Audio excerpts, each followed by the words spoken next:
If you were really a man, you'd fight for me.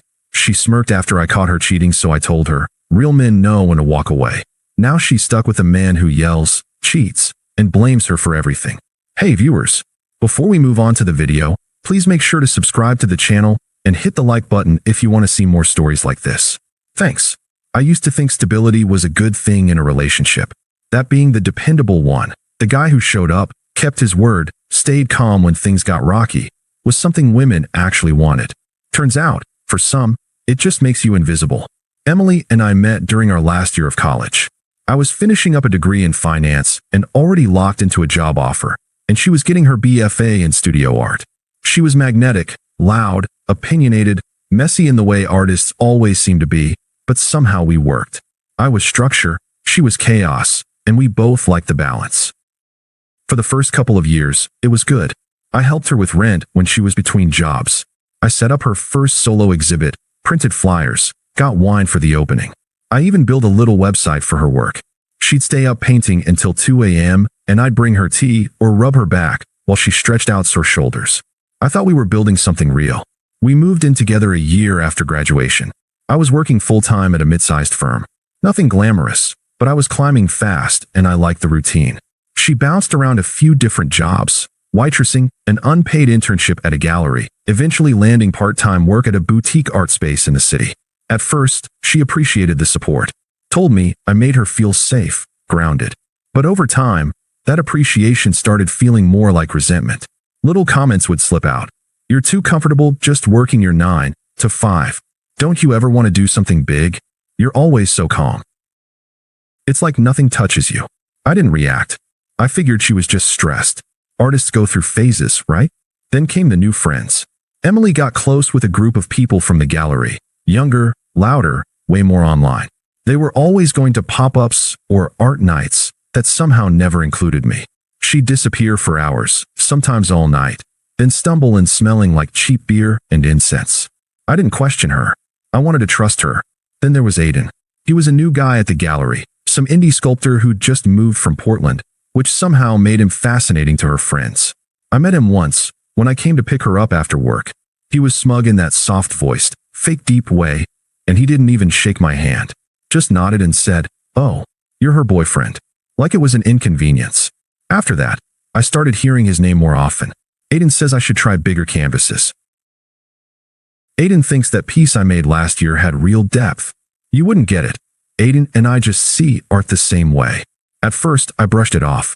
I've never been the jealous type. But then her behavior changed. She started hiding her phone.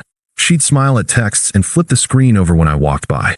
I'd ask how her night went and she'd just say, "It was fine. Don't worry about it." I asked once, flat out, if something was going on. She laughed. "Seriously? You're being paranoid. I thought you were more secure than that." That stung. She knew how much I hated drama. I backed off. I gave her space. But my gut kept twisting. Then one Saturday night, she told me she was going to a gallery mixer, said it was all artists and some of the staff, low-key, boring stuff. She wore makeup and heels she hadn't touched in months. I watched her leave and told myself not to spiral. She didn't come home until 2 a.m. On Sunday, she was hungover and cagey. Barely said 10 words all day. I let it go. But on Monday, everything fell apart, thanks to a mutual friend. Jess is one of Emily's old college friends. We're not close, but she follows me on Instagram. Around lunch, I saw Jess had posted a story, a group of people clinking glasses on a rooftop bar. I tapped through lazily, until the fourth clip stopped me cold. Emily, sitting next to Aiden, her hand on his thigh, his arm behind her on the couch. The angle was unintentional. Jess had just been filming a toast, but it was enough. I stared at that image for a full minute. Then I took a screenshot. Then I sat back and said nothing. Not to her. Not to anyone. I just let the silence sit, and I waited. I waited 2 days before saying anything. Not because I was unsure. I was sure. I just wanted to watch her lie to my face before I left for good. Tuesday night, we were both home. She was curled up on the couch scrolling through her phone, acting normal. I sat across from her, pretending to watch TV. Every now and then, she'd glance over like she was checking if I was still in my little box, the quiet, dependable boyfriend. I waited until the credits rolled. "So," I said casually, "how was the gallery mixer Saturday?" She didn't even look up. "Fine. Just the usual. Kinda boring, honestly." I nodded. You said it was all artists and staff, right? Yeah. What? I pulled out my phone, opened the screenshot, turned the screen toward her, and held it in the space between us. She stared at it for a second, long enough to register what it was, before blinking slowly and leaning back. Wow. So you're spying on me now? I laughed once, sharp and dry. Spying? Jess posted it. You just forgot she follows me too. She scoffed and ran a hand through her hair, suddenly animated. Okay. First of all, that's out of context. We were just sitting close. It was loud. Your hand was on his leg, Emily. So what? She snapped. You never touch me like that anymore. I stayed calm. You never want me to anymore. Don't flip this. She stood up, pacing like she was building her defense in real time. You know what? Maybe if you actually made me feel something, I wouldn't need that attention. So you do need it from him. She stopped, halfway between the kitchen and the living room. Aiden sees me, she said. He doesn't just tolerate me. He listens, he pushes me creatively. I feel alive with him. With you? I feel managed. Handled. Like I'm a task you check off every day.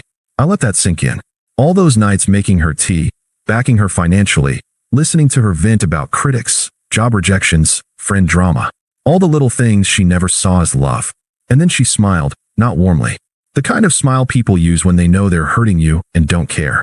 If you were really a man, she said, you'd fight for me. That was it. That line. That smug tone, like I was supposed to throw a punch or scream or cry. Like I should grovel and ask her what I needed to change. Like her betrayal was a test of my manhood.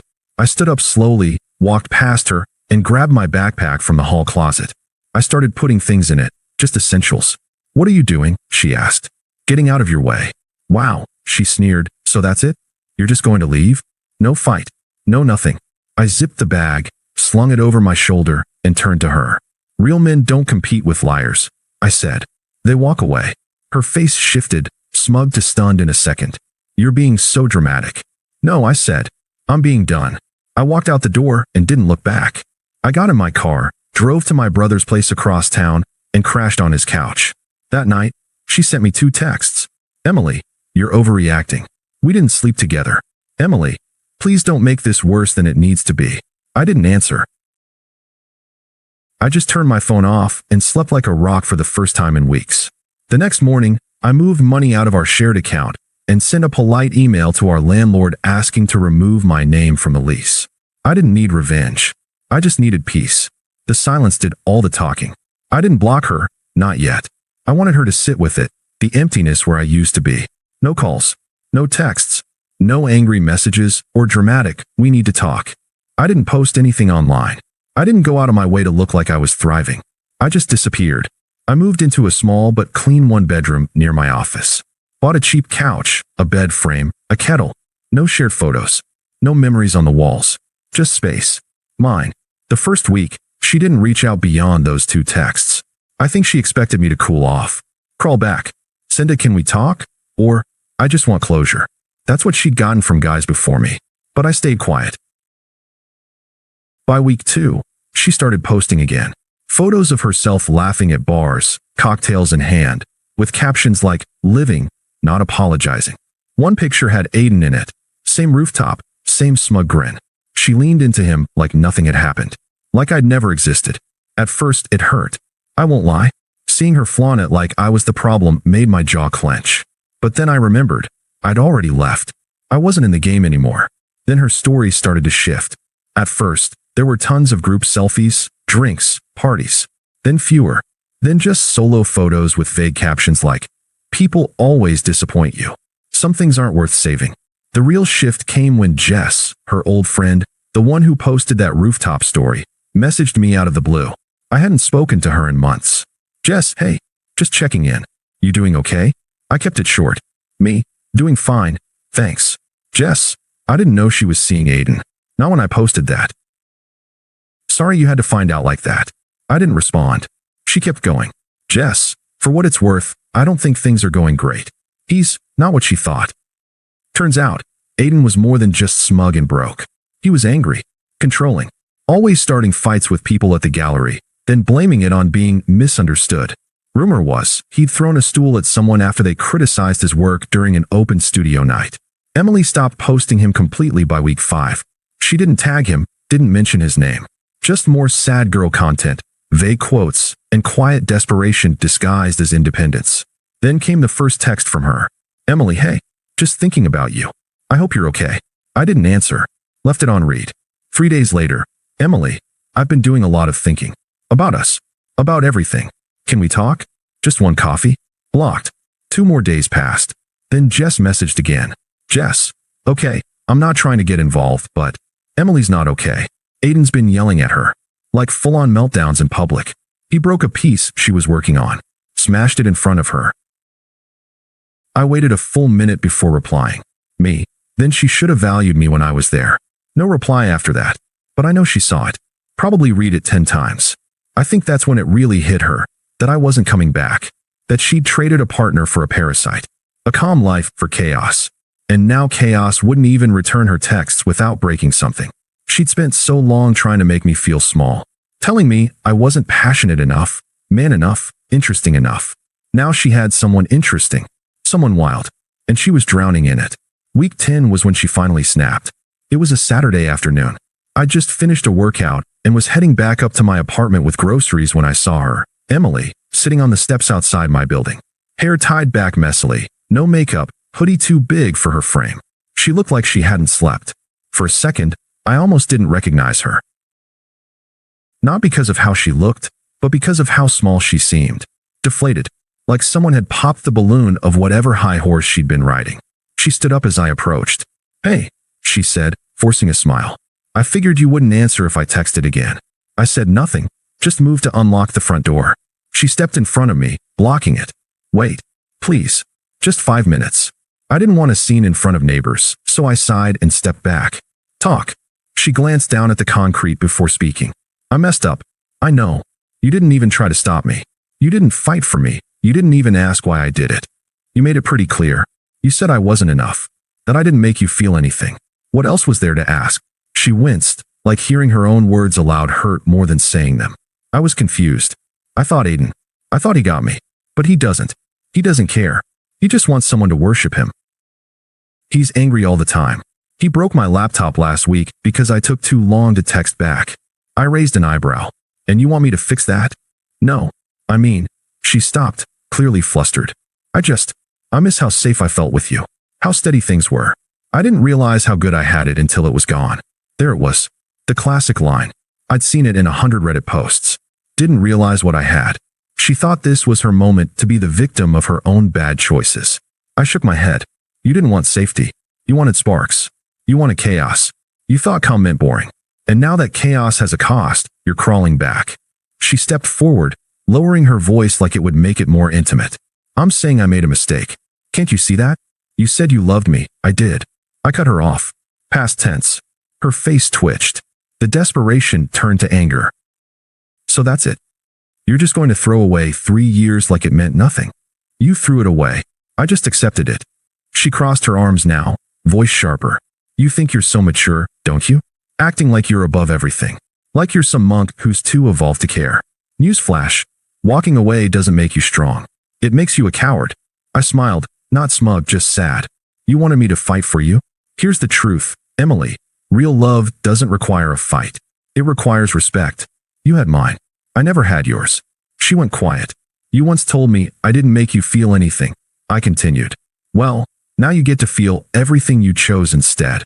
She opened her mouth like she had more to say, some final jab, maybe, but I didn't give her the chance. I stepped around her, unlocked the door, and walked inside. Closed it without looking back. She didn't follow. 10 minutes later, I checked the peephole. Gone. That was the last time I saw her in person. A week later, a friend told me Aiden got into a fight at a bar and broke his wrist. Apparently, the gallery dropped him. Emily moved back into her parents' house in the suburbs. Her Instagram? Deleted. Her art page? Gone. Mutual friends stopped mentioning her. One even said, she's just not the same anymore. Me? I kept moving forward. Promotions at work. A new apartment with real furniture. I started hiking again. Sleeping better. Living fully, not just surviving quietly. She made her choice. Now she's living with it. 6 months later, I got invited to a wedding. It was one of those delayed COVID weddings. A mutual college friend named Tyler finally tying the knot. I wasn't going to go at first, but a few friends convinced me. Said it'd be good to be around people again, to celebrate something for once. The venue was low-key but classy.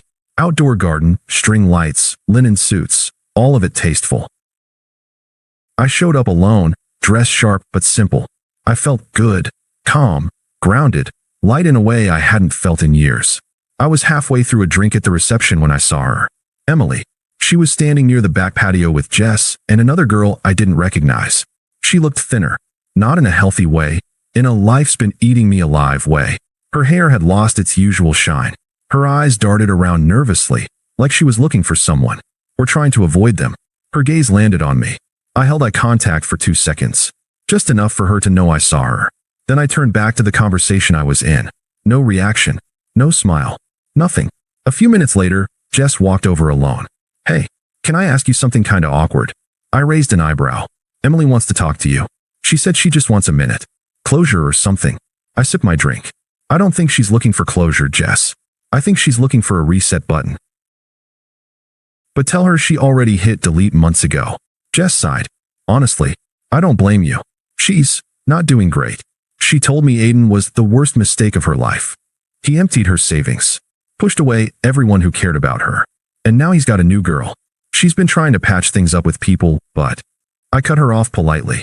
It's not my job to help her rebuild what she chose to destroy. She nodded slowly. No protest. No guilt tripping. The rest of the night was peaceful. I danced. I laughed with friends. Took photos. At one point, someone handed me a slice of cake and said, "You seem lighter lately, man." Like something finally let go. I didn't explain. I didn't need to. But as the night wound down and people started saying their goodbyes, I stepped outside to call a car, and that's when she approached me one last time. Emily walked up slow, unsure. She was holding a glass of wine like it was anchoring her in place. "You really aren't going to say anything to me?" she asked. I looked at her. Really looked. All the damage, all the bruised pride, all the weight of her choices etched into her face. I already said everything I needed to, Emily, with my silence. I thought maybe, after all this time, you'd understand. That maybe we could talk. Try again. I shook my head. You don't miss me, Emily. You miss the man who made you feel safe while you burned everything down around him. And that man isn't available anymore. She blinked, stunned. You've changed, she said, almost to herself. Yeah, I replied. Turns out, being treated like I wasn't enough was exactly the motivation I needed. She looked like she might cry, but I didn't wait to find out.